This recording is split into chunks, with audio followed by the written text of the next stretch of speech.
जय श्री कृष्ण दोस्तों। स्त्री की कुंडली में यानी स्त्री की जन्म कुंडली में सप्तम भाव में नव ग्रहों का संपूर्ण परिचय। क्या होता है जब सप्तम भाव में ये नौ ग्रहों में से कोई भी ग्रह बैठा हो? दोस्तों, हमारा भविष्य हमारे कर्मों के द्वारा ही बनता है और कर्मों के फल से ही हमारी कुंडली में पहले से ही निर्धारित होता है कि उसका भविष्य कैसा रहेगा। आज हम आपको बताने जा रहे हैं कि स्त्री कैसे पता करें कि उसकी जन्म कुंडली का सप्तम भाव क्या दर्शाता है, जबकि यही सप्तम भाव अत्यंत महत्वपूर्ण भी होता है। यह भाव वैवाहिक और दाम्पत्य तथा सुंदर पति मिलना, सुयोग्य परिवार और सुख का दर्पण होता है। यही भाव निर्धारित करता है कि आपका जीवन साथी कैसा होने वाला है, आपका दाम्पत्य जीवन कैसे चलने वाला है। सप्तम भाव से ही किसी स्त्री या पुरुष के संबंधों के बारे में विचार किया जाता है और यह ग्रहों पर ही निर्धारित करता है कि वह कैसा प्रभाव डालता है। कौन सा ग्रह किस ग्रह के साथ बैठा हुआ है, उच्च ग्रह पाप ग्रह कौन से बैठे हुए हैं। यह ज्योतिष शास्त्र में निहित है कि स्त्री की कुंडली के सप्तम भाव से उसके पति का और पुरुष की कुंडली से सप्तम भाव से उसकी पत्नी के बारे में विचार किया जाता है। यानी दोनों के लिए सप्तम भाव बहुत ही महत्वपूर्ण दर्शाता है। सप्तम भाव यानी लग्न से सातवां स्थान जो होता है। लेकिन यहां हम केवल स्त्री की कुंडली के सप्तम भाव के बारे में विचार करेंगे। दूसरी बार पुरुष के बारे में अध्ययन करेंगे और आज स्त्री की कुंडली के सप्तम भाव के बारे में विस्तार से वर्णन करेंगे। आइए जानते हैं, अगर सप्तम भाव में सूर्य बैठा हो तो स्त्री की कुंडली में कैसे दर्शाता है। अगर स्त्री की ऐसी स्थिति हो तो स्त्री दुष्ट स्वभाव की होती है, लड़ने झगड़ने में अधिक समय व्यतीत करती है और पति के प्रेम से हमेशा वंचित ही रहती है और हमेशा कर्कशा यानी कड़वा बोलने वाली होती है। दूसरे बात करें, अगर चंद्रमा अगर सप्तम भाव में हो तो अगर ऐसी स्थिति बनती है तो स्त्री मृदुल भाषी, बहुत मीठे स्वभाव की, मीठी वाणी वाली, कोमल स्वभाव की होती है, लज्जाशील होती है।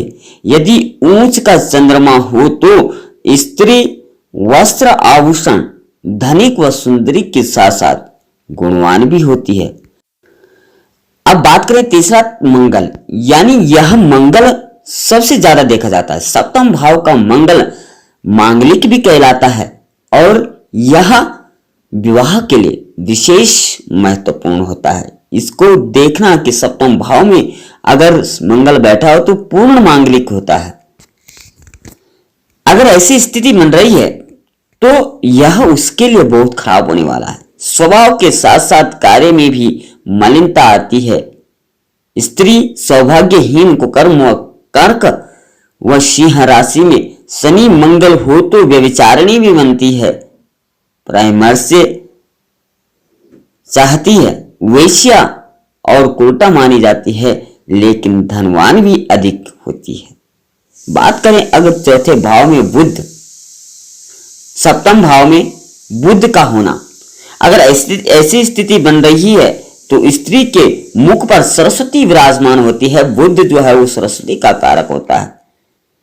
विदुषी बनती है, महान ज्ञानी, समाज में मान प्रतिष्ठा हासिल करती है, पति की प्रेमी होती है, लेखन क्षेत्र में प्रांगणता हासिल करती है और अगर उच्च राशि का बुध हो तो लेखिका, डायरेक्टर, प्रोफेसर, साइंटिस्ट आदि भी बन सकती है तथा पति सुंदर मिलने वाला और नाना प्रकार के ऐश्वर्यों को भोग करने वाली होती है। पांचवा, अगर बात करें कि गुरु अगर सप्तम भाव में हो तो ऐसी स्थिति अगर बन रही है तो स्त्री पतिव्रता होती है, गुणों वाली होती है, लक्ष्मी का स्वरूप होती है, गुणवती होती है, धनी तथा घर धन से आरूढ़ रहती है। यदि अगर कर्क राशि में चंद्रमा और गुरु सप्तम भाव में हो तो नारी साक्षात रति रूपा यानी लक्ष्मी का स्वरूप माना जाता है। बात करें छठी ग्रह शुक्र अगर सप्तम भाव में हो तो ऐसी स्थिति में नारी रूप सौंदर्यवान होती है, गुणों से भरपूर होती है, शारीरिक गठन ऐसे होता है कि दूसरे पुरुष को अपनी ओर आकर्षित करती है और पति श्रेष्ठ तथा वीर प्रवीण होता है। बात करें सातवें ग्रह यानी शनि की, शनि सप्तम भाव में हो तो ऐसी स्थिति में नारी का जीवन कष्टों और दुखों से घिर जाता है। पति रोगी दरिद्र व्यसनी होता है, परंतु उच्च का शनि हो तो पति धनिक गुणवान व विश्वविख्यात होता है।